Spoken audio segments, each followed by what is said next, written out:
اعوذ باللہ من الشیطان الرجیم بسم اللہ الرحمن الرحیم۔ سب ویڈیو دیکھنے اور سننے والوں کو السلام علیکم۔ ہمارے چینل کے پیارے ویورز، آج ہم تلاوت کریں گے سورہ توبہ کی آیت نمبر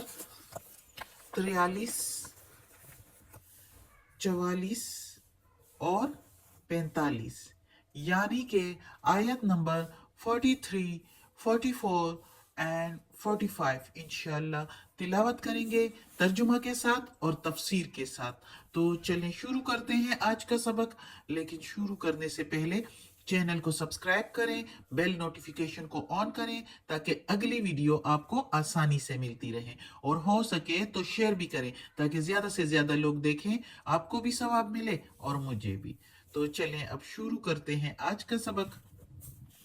اعوذ باللہ من الشیطان الرجیم بسم اللہ الرحمن الرحیم۔ عفا اللہ، معاف کرے اللہ، ان کا تجھ کو، لما کیوں، اذنتا اجازت دے دی، لہم ان کے لیے یا ان کو، حتی یہاں تک کہ یتبینہ کھل جاتا، لکا تجھ پر، لک الذین صدقوا کھل جاتا تجھ پر ان لوگوں کا جو سچے ہیں، وَتَعْلَمَ الْكَاذِبِينَ اور تم جان لیتے جھوٹوں کو۔ اب اس آیت میں چونکہ یہ غزوہ تبوک کا قصہ چلا آ رہا ہے، اس کے لیے اللہ تعالی محمد صلی اللہ علیہ وآلہ وسلم کو کہتا ہے کہ اللہ بخشے تجھ کو، کیوں اجازت دے دی ان کو، یعنی چونکہ ہم نے پچھلی آیت میں پڑھا کہ اس میں منافقین جو ہیں محمد صلی اللہ علیہ وآلہ وسلم سے خیلے بہانے کر کے اجازت مانگ رہے ہیں جہاد میں نہ جانے کی، اور مدینہ میں پیچھے رہ جانے کے لیے رخصت مانگ رہے ہیں، اجازت مانگ رہے ہیں۔ تو آپ محمد صلی اللہ علیہ وآلہ وسلم نے ان کی منافقت سے بچنے کے لیے اور یہ سمجھ کر کہ ان کے ہمارے ساتھ چلنے میں فساد کے سوا اور کوئی بہتری نہیں، کوئی بات ایسی نہیں ہے جو فساد یہ لوگ نہ کریں، تو اس لیے ان کو اجازت دے دیتے ہیں محمد صلی اللہ علیہ وآلہ وسلم۔ اس کو فرمایا کہ اگر آپ اجازت نہ دیتے تو زیادہ بہتر ہوتا، اللہ تعالیٰ کہتا ہے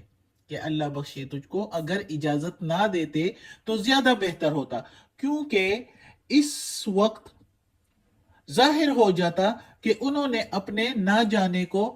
کچھ آپ صلی اللہ علیہ وآلہ وسلم کی اجازت پر موقوف نہیں رکھا ہے، وہ پھر بھی نہ جاتے، آپ اگر اجازت نہ دیتے تو پھر بھی نہ جاتے، اس لیے جانے کی توفیق تو انہیں کسی حال میں نہ ہوتی، البتہ آپ کے سامنے ان کا جھوٹ اور سچ کھل جاتا، پس اجازت دینا کوئی گناہ نہیں تھا، البتہ نہ دینا مصلحت جو اس وقت حاضر ٹائم پر جو مصلحت تھی اس کے اعتبار سے زیادہ موضوع ہوتا کہ اجازت نہ دیتے رہ جانے کی۔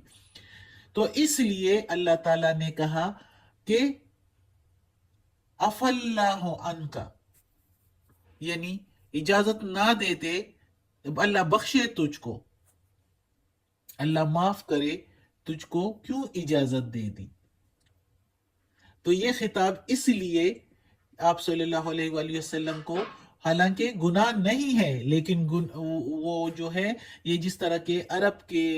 محاورات میں اس طرح کے الفاظ ہوتے تھے، اور جس طرح کے ہم لوگ بھی آپس میں اس طرح کہتے ہیں، نیک بخت یہ کام اس طرح کرو، یا اللہ تمہیں خوش رکھے یہ کام اس طرح کرو، تو یہ ایک دعا دی اللہ تعالیٰ نے محمد صلی اللہ علیہ وآلہ وسلم کو، اور ساتھ یہ کہا کہ اجازت نہ دیتے تو زیادہ بہتر ہوتا، تاکہ ان کا جھوٹ اور سچ کھوٹا کھرا سامنے آ جاتا اور وہ پھر بھی نہ جاتے۔ اس لیے اللہ تو دلوں کا حال جانتا ہے، تو اللہ کو معلوم تھا کہ اگر محمد صلی اللہ علیہ وآلہ وسلم اجازت نہ دیتے تو تب بھی ان لوگوں نے نہیں جانا تھا،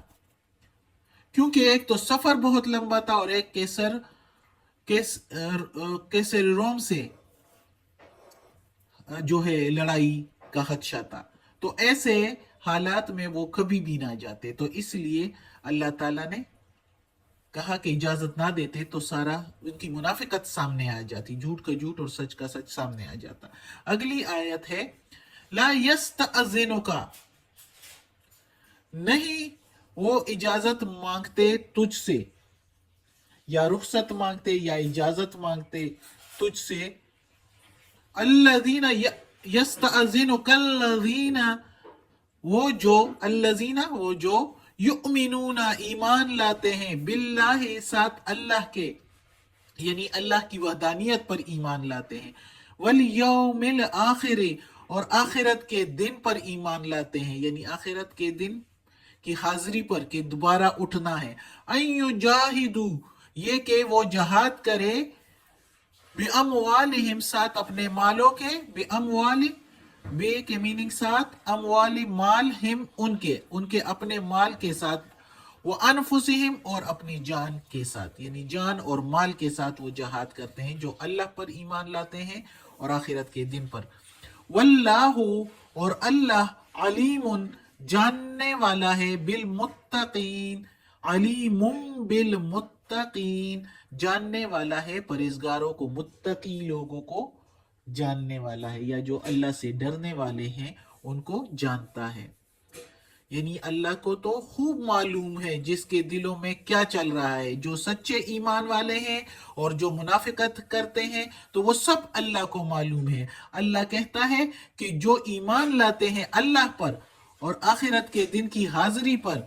تو وہ لوگ جہاد سے انکار نہیں کرتے، وہ ہمیشہ اللہ کی رضا کے لیے جان اور مال سے دریغ نہیں کرتے، اور اللہ خوب جانتا ہے کہ کس کے دلوں میں جو ہے اللہ کی محبت ہے اور اللہ کی رضا چاہتے ہیں، اور کون سچے مسلمان ہیں اور اللہ سے ڈرنے والے ہیں۔ اگلی آیت ہے انما، بے شک جو، یستأذنک الذین، وہ اجازت مانگتے ہیں تجھ سے جو، لا یؤمنون، نہیں وہ ایمان لاتے، باللہ ساتھ اللہ کے، والیوم الآخر اور آخرت کے دن کے ملاقات پر، ورتابت اور وہ شبے میں ہیں، اور شبے میں ہیں یا شک میں ہیں، قلوبہم دل ان کے، فہم پس وہ، فی میں، ریبہم، ریبی مین شک، ہم یترددون، بھٹک رہے ہیں، پس وہ شک میں اور شبہ میں بھٹک رہے ہیں۔ اب اس آیت میں پھر اللہ تعالیٰ منافقین کی بات کر رہے ہیں کہ پچھلی آیت میں تو سچے مسلمانوں کی بات ہو رہی تھی کہ جن کے دلوں میں ایمان اور تقوی کا نور ہے، ان کی یہ شان نہیں کہ جہاد سے الگ رہنے کی اس طرح بڑھ بڑھ کر اجازت حاصل کریں۔ ان کا تو حال یہ ہوتا ہے کہ اگر ان کے پاس ساز و سامان نہ ہو اور ان کو جہاد میں جانے کی اجازت نہ ملے، خود محمد صلی اللہ علیہ وآلہ وسلم کی طرف سے کہ ان کے پاس کوئی سامان نہیں ہے، تو وہ اس شرف سے محروم رہنے کی وجہ سے رونے لگ جاتے ہیں اور خون کے آنسو روتے ہیں، وہ بے حیا بن کر جہاد سے علیحدہ رہنے کی اجازت نہیں لیتے ہوتے۔ اجازت لینا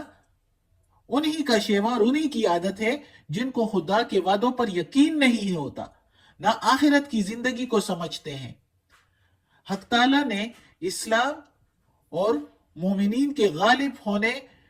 کے جو وعدے کیے ہیں، جو خبریں دی ہیں، ان کے متعلق ہمیشہ وہ شک و شبہ میں ہی گرفتار رہتے ہیں اور اسی شک و شبہ میں گمراہ ہی بھٹکتے رہتے ہیں،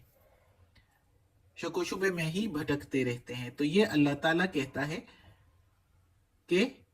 منافقین کا یہ حال ہوتا ہے، کیونکہ ان کو ایمان ہی نہیں ہوتا اللہ پر اور اللہ اور آخرت کے دن دوبارہ اٹھنے پر۔ ان کو تو یہ دنیا ہی سب کچھ نظر آتا ہے، اس لیے تو وہ منافقین ہوتے ہیں، ان کے دلوں کا اللہ خوب جانتا ہے۔ تو وہ کہاں اس طرح، وہی لوگ ہوتے ہیں جو بار بار بہانے کرتے ہیں، عذر پیش کرتے ہیں اور جہاد سے الگ رہنے کے لیے مختلف بہانے ڈھونڈتے ہیں، پیچھے رہ جانے کے لیے کہ ہم مدینہ میں ہی رہ جائیں۔ تو اللہ ان کو خوب جانتا ہے۔ اللہ نے جب ادھر کہہ دیا کہ مومنین کو خوب جانتا ہے، تو اس کا مطلب ہے کہ منافقین کو بھی خوب جانتا ہے۔ صدق اللہ العظیم. آج کا سبق ختم ہوتا ہے. اللہ ہمیں توفیق دے اس قرآن مجید کا ترجمہ مکمل کرنے کی اور اس پر عمل کرنے کی توفیق دے. صدق اللہ العظیم. یا اللہ یا غفور الرحیم یا رحمان الرحیم، یا اللہ ہمیں ہمارے